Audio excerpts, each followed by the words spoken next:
रामायण कितने प्रकार की है? अगर पूरी दुनिया में उपलब्ध रामायणों को देखें तो ये 300 से लेकर 1000 प्रकार के हैं। अलग अलग देशों में विभिन्न भाषा में रामायण उपलब्ध है। हिंदी भाषा में 11, बांग्ला भाषा में 25, तेलुगु भाषा में 12, तमिल भाषा में 12, मराठी में 8, उड़िया में 6। इसके अलावा मलयालम, असमिया, अरबी, उर्दू, फारसी, गुजराती, कन्नड़ इत्यादि भाषाओं में भी रामायण लिखी गई है। यहाँ तक कि विदेशों में भी रामायण प्रचलित है। तिब्बती रामायण, तुर्किस्तान की खेतानी रामायण, इंडोनेशिया की ककविन रामायण, जावा की सेरतराम रामायण, इंडोर चाइना की रामकीर्ति रामायण और थाईलैंड की रामकिएन, बर्मा की यूतुकी राम यागन इत्यादि रामायण विदेशों में भी प्रचलित हैं। सबसे पहली रामायण कौन है? कहा जाता है कि भगवान श्री राम की कथा श्री शंकर भगवान ने माता पार्वती जी को सुनाई थी। जब भगवान शंकर कथा सुना रहे थे तो पास के घोंसले में बैठा एक कागा यानी कौवा भी उस कथा को सुन रहा था। कथा सुनते सुनते माता पार्वती को नींद आ गई, परंतु उस कौवे ने पूरी कथा सुनी। उस कौवे का पुनर्जन्म कागभूषुंडी के रूप में हुआ। कागभूषुंडी में पुनः इस कथा को गरुड़ जी को सुनाया था। भगवान शंकर के द्वारा सुनाया गया यह श्री राम की यह पवित्र कथा को अध्यात्म रामायण कहते हैं। और अध्यात्म रामायण सबसे प्राचीन रामायण माना जाता है, यानी ये सबसे पहली रामायण है। गायत्री मंत्र रामायण का सार है। महर्षि वाल्मीकि द्वारा रचित वाल्मीकि रामायण में 24,000 श्लोक और 500 उपखंड हैं तथा इसमें 7 कांड हैं। इस रामायण के हर 1000वां श्लोक के पहला अक्षर से गायत्री मंत्र का निर्माण होता है। गायत्री मंत्र में 24 अक्षर होते हैं जो कि रामायण के हर 1000वें श्लोक के पहले अक्षर से बना हुआ है ना एक नई बात। क्या आपको पता है भगवान श्री राम की एक बहन भी थी? हाँ, बिल्कुल आपने सही सुना है। भगवान श्री राम 4 भाई थे, परंतु आपने कम ही सुना होगा कि उनकी एक बहन भी थी जिनका नाम शांता था। आयु में चारों भाइयों से बहुत बड़ी थी। शांता राजा दशरथ और कौशल्या की पुत्री थी। राजा दशरथ ने शांता को अंग देश के राजा रोमपद उनकी पत्नी वर्षिणी को कोई संतान न होने के कारण दे दिया था। वर्षिणी महारानी कौशल्या की बहन थी। इस तरह से शांता का लालन पालन उनकी मौसी वर्षिणी के द्वारा किया गया था और शांता का विवाह ऋषि ऋष्यशृंग के साथ हुआ था। 14 वर्षों तक लगातार सोती रही उर्मिला और जागते रहे लक्ष्मण।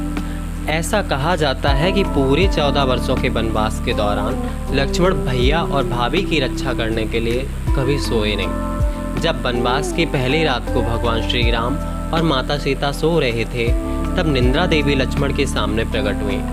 लक्ष्मण ने निंद्रा देवी से प्रार्थना की कि उन्हें 14 वर्षों तक नींद नहीं आए ताकि वह अपने प्रिय भैया और भाभी की रक्षा कर सकें।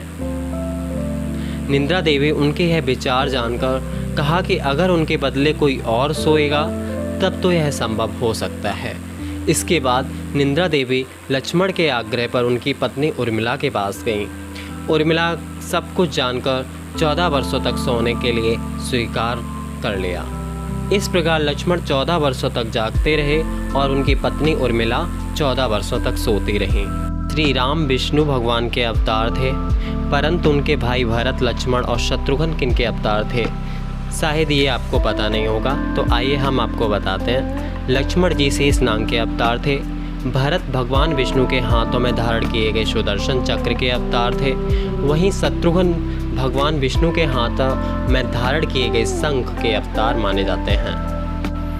भगवान शिव के धनुष का नाम। जिस धनुष पर प्रत्यंचा चढ़ाकर भगवान श्री राम ने माता सीता से विवाह किया था, भगवान शिव के इस धनुष का नाम पिनाक था।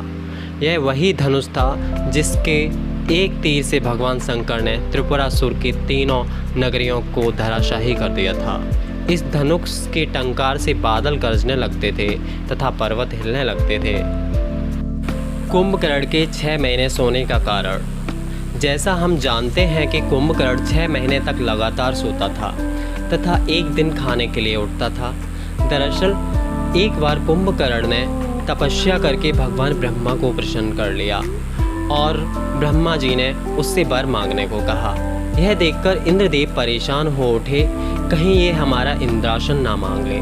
तो इंद्रदेव ने माता सरस्वती से प्रार्थना की कि वो जाकर कुंभकर्ण के जिह्वा पर विराजमान हो जाएं और इंद्रासन की जगह निंद्रासन को मांगे।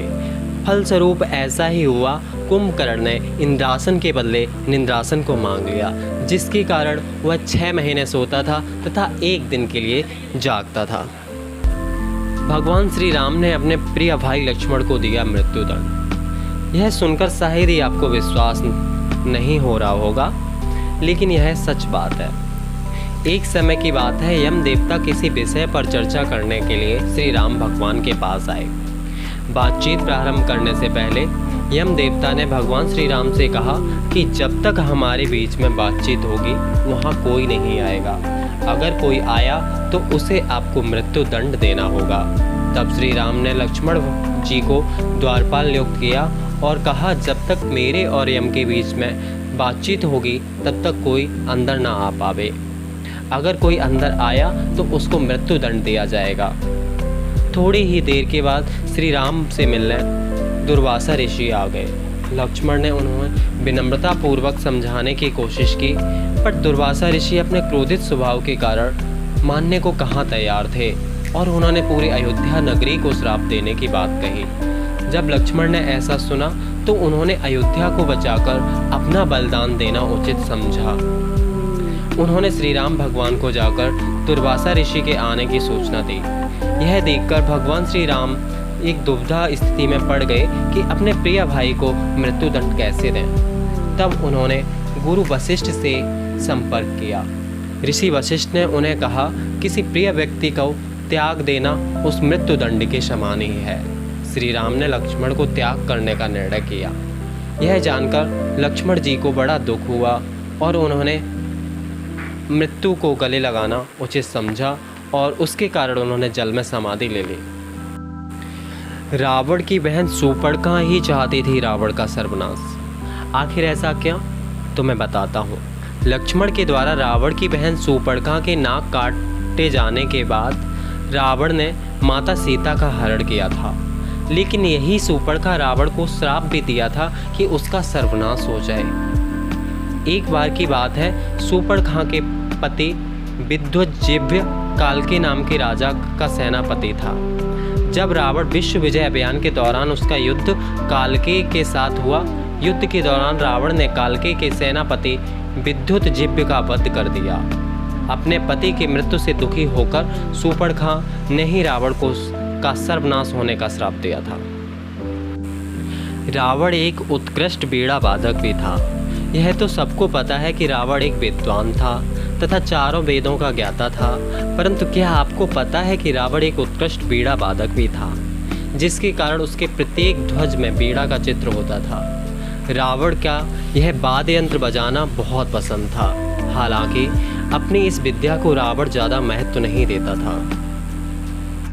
जब सीता माता का हरण हुआ था तो रावण को मार्ग में रोकने का प्रयास जटायु ने किया था। क्या आपको पता है जटायु किसका पुत्र था? तो जटायु सूर्यदेव के सारथी अरुण के पुत्र थे, जिनकी रावण ने बड़ी निर्ममता के साथ हत्या कर दी थी। रामायण के अनुसार 33 करोड़ देवी देवता नहीं, कुल 33 देवता हैं। हिंदू धर्म में आपने सुना होगा कि 33 करोड़ देवी देवता हैं, परंतु रामायण में सिर्फ 33 देवता का ही वर्णन किया गया है। रामायण के अरण्यकांड के 14वें सर्ग में 14वें श्लोक में सिर्फ 33 देवताओं के बारे में बताया गया है। इस पवित्र ग्रंथ के अनुसार 12 आदित्य, 8 वसु, 11 रुद्र और 2 अश्विनी कुमार हैं। कहते हैं समुद्र पर पुल बनाने में 5 दिन का समय लगा था। पहला दिन 14 योजन, दूसरे दिन 20 योजन, तीसरे दिन 21 योजन और चौथे दिन 22 योजन तथा 5वें दिन 23 योजन पुल बनाया गया था। कुल 100 योजन का पुल बनाया गया था, जिसकी चौड़ाई 10 योजन थी और 1 योजन में 13 से 16 किलोमीटर होते हैं। जिस वन में श्री राम, लक्ष्मण और सीता ने ज़्यादातर समय बिताया था उस वन का नाम दंडकारण्य है। यह वन लगभग 35,600 वर्ग मील में फैला था। इसमें वर्तमान में छत्तीसगढ़, उड़ीसा, आंध्र प्रदेश तथा मध्य प्रदेश भी शामिल है। उम्मीद करता हूँ कि आपको ये जानकारी बहुत रोचक लगी होगी और ऐसी ही ज्ञानवर्धन बातों के लिए आप हमारे चैनल से जुड़े रहें। धन्यवाद।